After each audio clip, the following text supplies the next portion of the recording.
Alright, so there are two possible skeletal structure of formaldehyde. Formaldehyde, the structure, let me write that, the formula is CH2O, and there are two possible structures.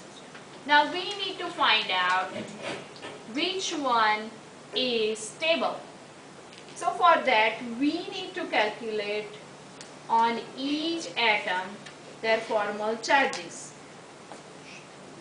and then we add them, and if we get 0, then we can say that structure can be available, it can be a stable.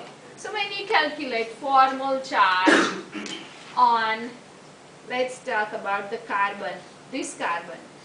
So when you write for carbon, you say the total valence electron on carbon is 4 minus total number of non-bonding electrons. You see there are 2, so we can write 2 minus 1/2 total number of bonding electrons. We have 1, 2, 3, 4, 5, 6.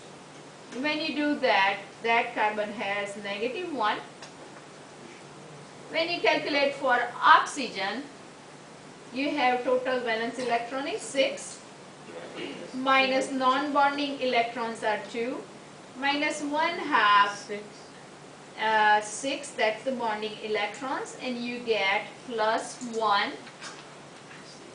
Okay, and when you calculate for, yeah, you definitely calculate for hydrogen, but then here when you find carbon has -1, oxygen has +1, and you can also calculate for hydrogen.